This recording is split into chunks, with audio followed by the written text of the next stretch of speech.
y se va a insertar en la lámina medial del proceso pterigoides y desde aquí se va a reflejar a lo que es la aponeurosis, hacia la aponeurosis palatina. Entonces esto sería el tensor del paladar, ¿no es cierto?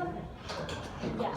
El segundo músculo, estos de acá están inervados por el vago, sería el elevador del paladar, elevador del velo del paladar. Ya. Entonces este va desde la porción medial, de la porción cartilaginosa de la tuba auditiva, va por atrás de los procesos pterigoides y va a insertarse en la porción, perdón, en la aponeurosis palatina. Entonces este sería el elevador del velo del paladar. Entonces estos músculos, como el uno va a tensar el velo del paladar y el otro va a elevar, ¿no es cierto?, el velo del paladar.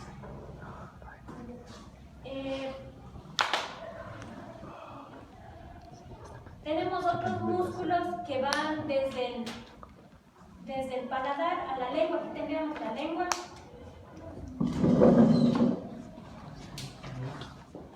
Que va desde el paladar a la lengua. Se denomina el palato gloso, ¿no es cierto?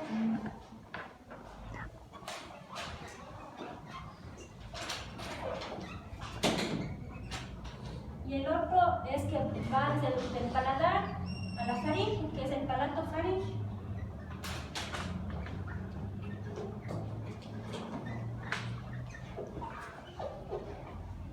Ya, como les decía, estos músculos de acá, tanto el palato gloso como el palato faringeo, en cambio van estos a descender el velo del paladar, ¿ya? El tensor va a tensar el velo del paladar, el elevador va a elevar y el palato gloso y el palato faringeo van a descender el velo del paladar. De estos, el tensor del velo del paladar va a estar inervado por el nervio facial, la rama mandibular, y el elevador del paladar, el palato gloso y el palato faringeo van a estar inervados por el vago. Ya. Otra cosa que ya me estaba olvidando es, si es que abrimos, aquí tenemos la cavidad bucal, ¿no es cierto? La cavidad bucal que se va a continuar con la orofaringe, ¿no es cierto? Entonces aquí tenemos una cavidad que es las fauces, ¿ya? Entonces vamos a hacer este dibujo para explicarles cómo están limitadas las fauces. Es lo que les mandé a investigar, ¿se acuerdan la otra vez? Entonces, aquí tendríamos el paladar blando, aquí tendríamos la úvula, aquí tendríamos la porción posterior de la lengua, aquí tendríamos, bueno, aquí se continúa la lengua, aquí tendríamos el surco lingual, y aquí en los bordes laterales tenemos un arco o pliegue anterior, que es el palato gloso.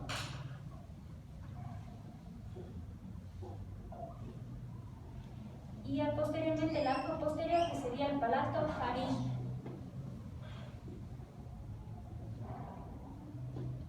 Entonces todo esto de aquí que estoy indicando son las fauces. Entonces, ¿cómo está limitada las fauces? Entonces, por arriba tendríamos el paladar blando, por abajo el borde posterior de la lengua, y lateralmente tendremos el arco anterior o palato gloso y el arco posterior o palato faríngeo, que profundamente van a estar los músculos, ¿no es cierto? El palato gloso y el palato faríngeo. Ya. Ahora, entre estas dos estructuras, el palato gloso y el palato faríngeo, tenemos una estructura linfática que son las amígdalas, ¿ya? Entonces, este espacio que está aquí es el istmo de las fauces.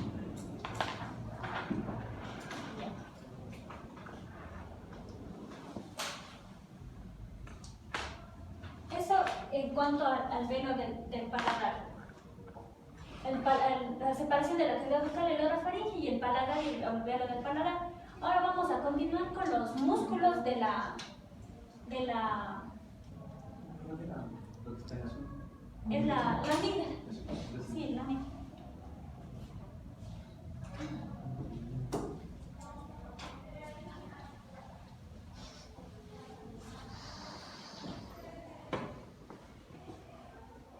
Ya, ahora vamos a comenzar con los músculos de la lengua.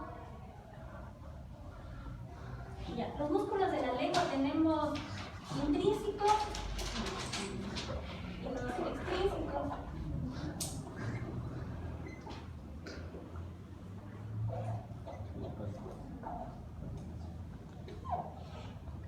Ya, los intrínsecos tenemos, bueno, primero vamos a describir la lengua, vamos a hacer un poquito más grande.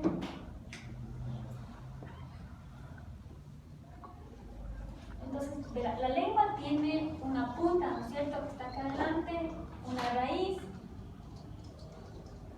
Tenemos una cara dorsal, que es la más grande, y una cara ventral, que sería un poco convexa, así. La cara ventral. Ya, entonces, los músculos intrínsecos tenemos en la porción medial de la lengua tenemos un tabique fibroso, que es el tabique lingual, ¿no es cierto? Tabique lingual.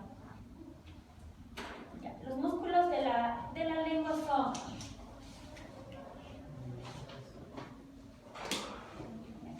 los verticales, que van desde la cara dorsal a la cara ventral, así, atravesando a la lengua.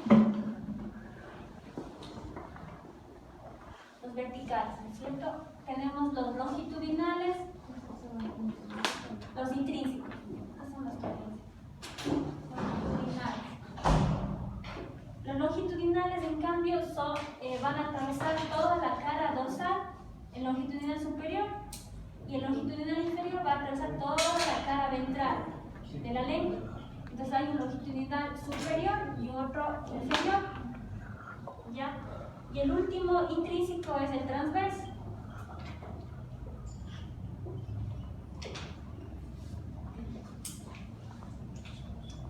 El transverso, en cambio,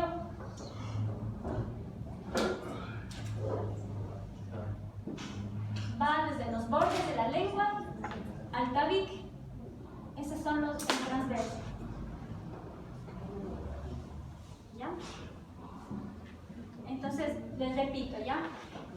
La lengua tiene la punta de la lengua, la raíz, la cara dorsal y la cara ventral.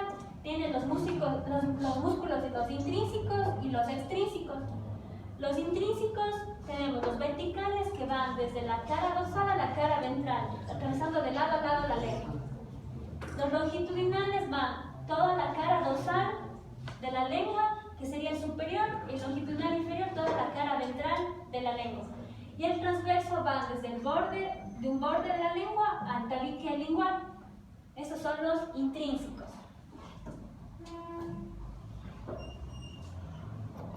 Ya, los extrínsecos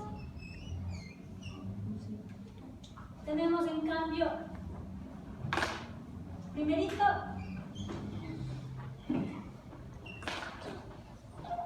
el palato grosso.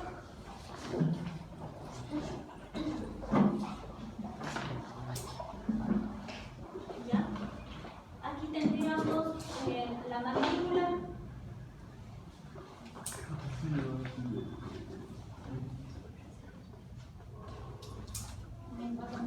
La mandíbula. Detrás de la mandíbula tenemos los procesos genio superior y el genio inferior, ¿no es cierto? Aquí. Ya. Entonces, el siguiente músculo va desde el genio superior a la lengua y se denomina el genio gloso.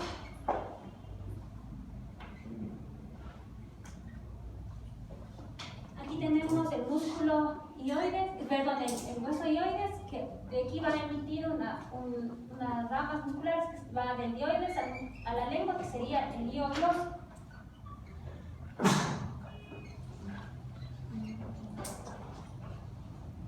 Y acá atrás tendríamos lo que es la faringe, y a los lados de la faringe los procesos estiloides, ¿no es cierto? Y aquí los procesos estiloides se emite otra rama que sería el estilo gloso, que va de los estiloides a la lengua, y es el estilo gloso. ¿Ya? Entonces, ya, los extrínsecos sería el palato grosso, que va desde la la ponerosis palatina a la lengua, que es el palato gloso, va del paladar a la lengua. El genio gloso desde el genio superior a la lengua, que sería el genio gloso. El hío gloso del hueso ioides a la lengua, que sería el hío gloso, y de los procesos estilales al lado de la faringe a la lengua, el estilo gloso. Todos estos músculos de la lengua, tanto los intrínsecos como los extrínsecos, están inervados por el hipogloso, ¿cierto? Excepto el palato gloso, que está inervado por el vago, excepto este. ¿Ya? Ya, esto en cuanto a los músculos, ¿cierto? Tanto del paladar como de la lengua. Ahora vamos a analizar lo que sería la cara posterior de la cara ventral de la lengua, ¿no es cierto? Ahora vamos a hacer un dibujo de esa porción.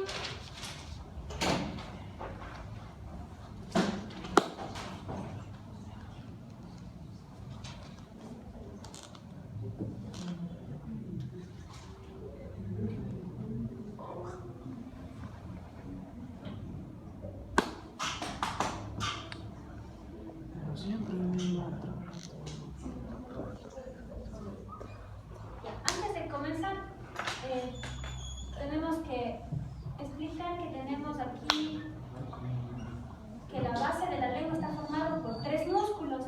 Uno de estos sería el genio gloso, que ya indicamos de la lengua. El otro sería el milo ioideo y el genio ioideo, ¿no es cierto?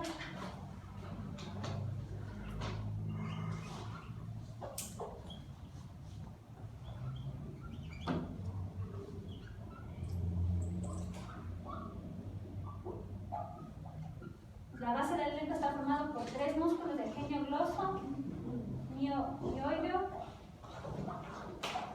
y el genio ioideo.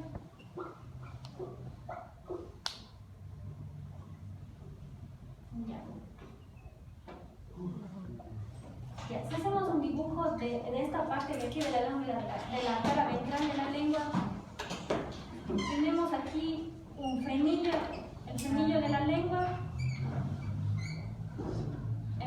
Lateralmente tendríamos aquí unos pliegues que serían los pliegues sublinguales, porque sub quiere decir debajo, ¿no es cierto? Los pliegues sublinguales, y a los lados de los pliegues sublinguales tenemos las carúnculas sublinguales. Debajo de estos pliegues sublinguales vamos a tener a la glándula sublingual, que va a emitir sus conductos a los pliegues sublinguales, ¿no es cierto? La sublingual. Estamos debajo de la lengua, ¿ya? Ahí.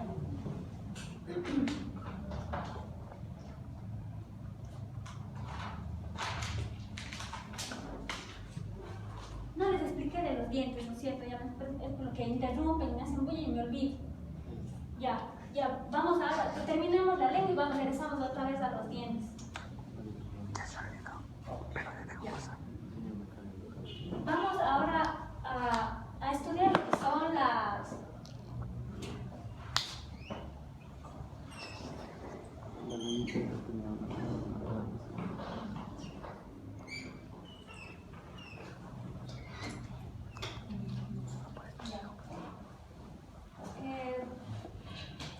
¿cómo se llama la papila? Ya, vamos a hablar de las papilas de la lengua, ¿ya? Tenemos las filiformes, que son en forma de un alfiler, que van a estar distribuidas por toda la cara ventral, cara dorsal de la lengua. Son así en forma de alfiler.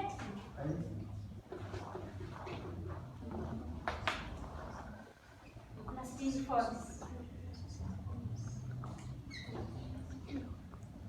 Tenemos otras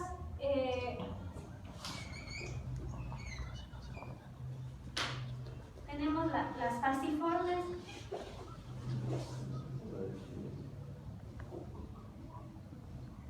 que tienen forma de hoja,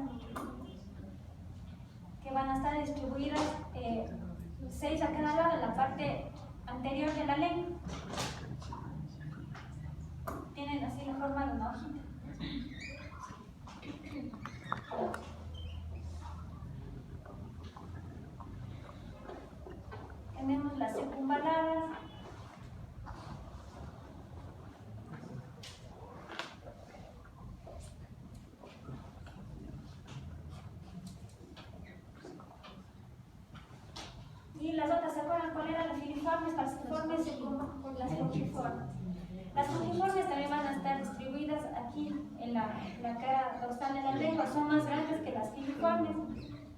a tener la forma de un hongo, Que las flores.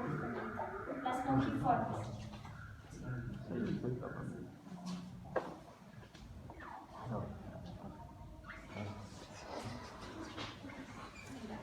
Las circunvaladas están, anteriormente son una docena, a surco sublingual, y son así, las circunvaladas. ¿Ya? Entonces, los 2 tercios anteriores de la lengua están inervados por el medio, el 7, el tercio posterior, por el 9, y detrás del surco lingual, por el 10, ¿no es cierto? Toda la sensibilidad general de la lengua va a estar dada por 5-3. ¿Qué sensibilidad general? La temperatura, la propiocepción, ¿qué más? La vibración, eso en cuanto a la lengua. Porque las circunvaladas son iguales a las supermesas, o sea, son la misma cosa. Sí. Ya. Entonces, repitiéndoles, tenemos las 4 papilas, las filiformes, las fagiformes, las falciformes y las circunvaladas, ¿no es cierto? Lo importante aquí es que los 2 tercios anteriores están inervados por el nervio 7, el tercio posterior por el 9 y el tercio por el 10, ¿no es cierto? Toda la sensibilidad general dada por el nervio 5-3, la rama mandibular, ¿no es cierto? Ya. Ahora nos regresamos a los dientes que me había olvidado.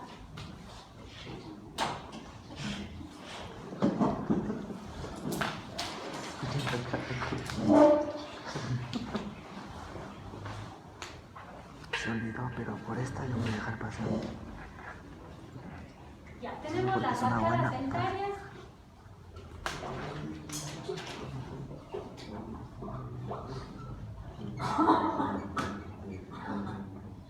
Como sabemos, hay una superior y otra inferior, ¿no es cierto? Y estas están conformadas por las piezas dentarias. Entonces vamos a estudiar generalmente una pieza dentaria, ¿ya? En la parte superior de la pieza dentaria que está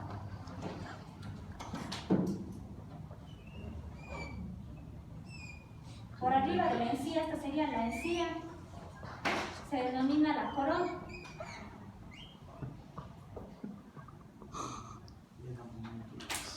Lo que está por debajo de la encía se denomina la raíz. Y entre la corona y la raíz tenemos lo que es el cuello. ¿Ya? Lo más profundo que tiene la pieza dentaria se denomina la cavidad pulpar. Así.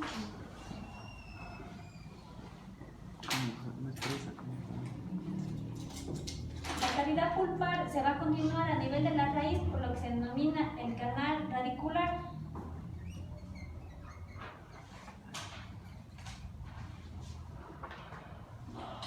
Entonces aquí tendríamos la cavidad pulpar. El nivel de la raíz se va a continuar con el canal radicular, ¿no es cierto? Tenemos la corona, el cuello y la raíz. Ya, rodeando a lo que es la cavidad pulpar y el canal radicular, tenemos la dentina, que es un tejido óseo modificado. Así.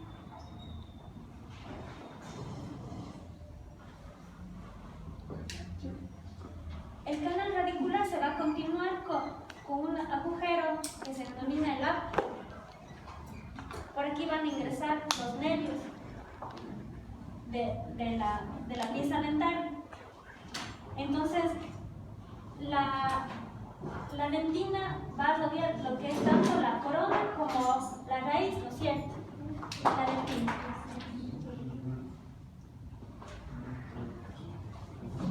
Ahora tenemos otra estructura que es el esmalte, que solo va a rodear lo que es la corona. El esmalte es lo que nos va a dar el color blanco, azulado a los dientes y esa es la estructura más fuerte que tiene el cuerpo humano. Y por abajo se encuentra rodeada la pieza dentaria por el cemento.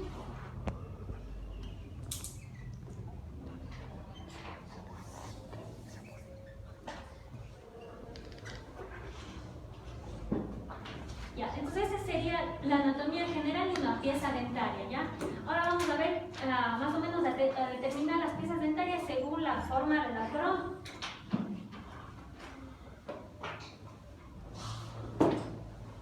Entonces tenemos los incisivos, los caninos, tenemos los premolares y los molares. Ya. Entonces los dientes se van a clasificar según la forma de la corona. Tenemos los incisivos mediales superiores, que son 2, los laterales, que son 2 igual. Esos son los incisivos mediales y los laterales, ¿no es cierto?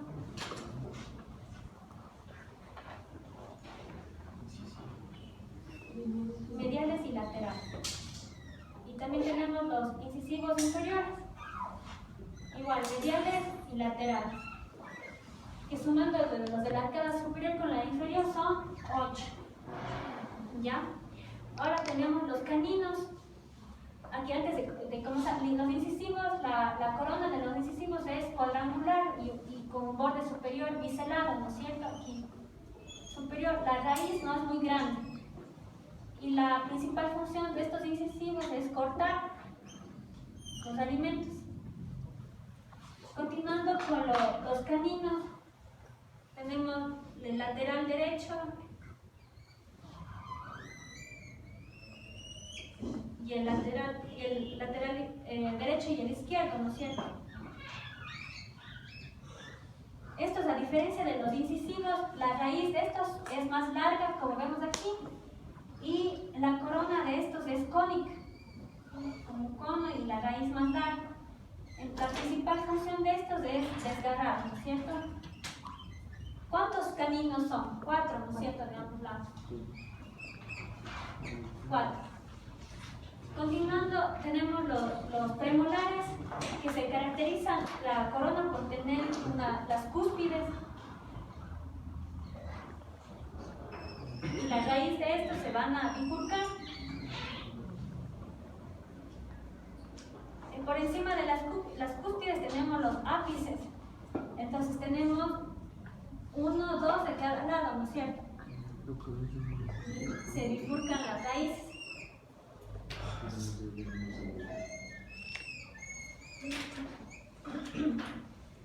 De superiores e inferiores, ¿no es cierto? Los premolares. Y los molares, en cambio, no van a tener 2 cúspides, sino van a tener de 3 a 4 cúspides. Y la principal diferencia entre los molares y los premolares es que son más grandes y la raíz se va a trifurcar.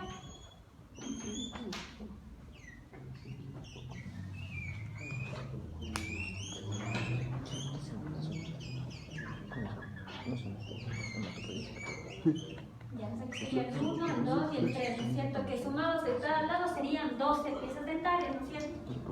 Esta de acá. De los molares serían 8. Ya, las funciones de los premolares y los molares, como los nombres lo dicen, es hacer la molienda de los alimentos. Ya, entonces sumando todas las piezas dentarias suman 32 piezas dentarias, que sería la dentadura permanente. Pero hay una diferencia entre la permanente y los dientes de leche que tienen los niños. ¿Ya? Vamos a ver. Ya, los dientes de leche de los niños, vamos a tener en ellos los incisivos, los caninos y los molares.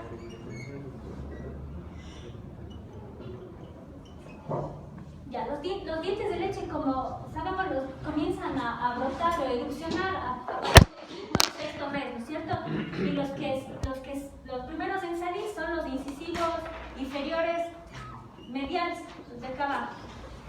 Ya. Si es que hay una demora, una tardanza de la erupción de estos músculos,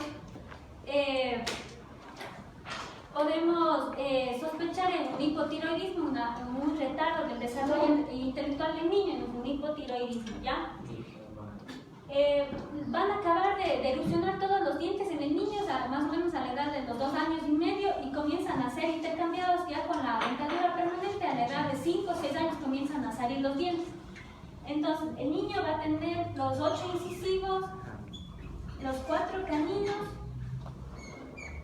y de los molares va a tener 2, 4, 6, 8.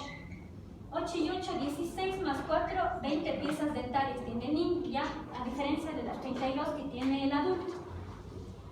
Ya. Ahora, ¿qué importancia tiene saber esto? La siguiente clase les voy a traer un gráfico en la que cómo numeran los odontólogos las piezas dentarias. 11, 21 es, por ejemplo, los incisivos mediales superiores. Esto es importante, por ejemplo, cuando ustedes ya estén haciendo el internado, la rural. Como les decía, a veces vienen personas víctimas de violencia intrafamiliar que el esposo les ha dado un puñete en la boca y es tan fuerte el puñete que les afloja los dientes. Entonces ustedes tienen que tocar suavemente los dientes y observar qué pieza dentaria es. Si no se acuerdan el número de la pieza dentaria, o sea, pongan incisivos medial superior, incisivo, eso, ¿ya? Pero preferible fuera que le identifiquen a la pieza dentaria con los números. Tienen que darse cuenta, por ejemplo, que la encía que rodea la pieza dentaria tiene que estar equimótica, porque equimótica, y también la mucosa de los labios, de todo, debe estar equimótica para poder nosotros decir que sí es post-trauma el movimiento de la pieza dentaria. ¿Perdón? ¿Qué es equimótica? Ay, perdón. Equimótica es que es inmoral. Ajá. Debe estar morada la encía que está rodeando esa pieza dentaria. ¿Por qué? Porque puede que antes ya haya estado floja esa pieza dentaria y ella quiere echar la culpa al marido. Entonces, usted la única forma en la que puede decir si es post-trauma, pues está morada la encía, está morado los labios, entonces sí coincide con el golpe, ¿ya? Eso es importante.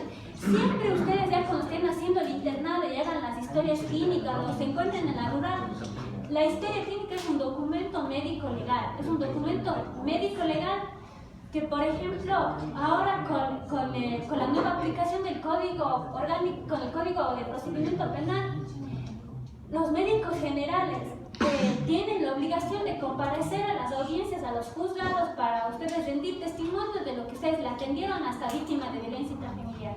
Como dice la Constitución, las personas, las menores de edad, las víctimas de violencia intrafamiliar, las personas que sufren enfermedades catastróficas, ellas tienen prioridad en la atención. Entonces, no pasemos esto por la ligera. Es importante porque se pueden meter ustedes en problemas legales.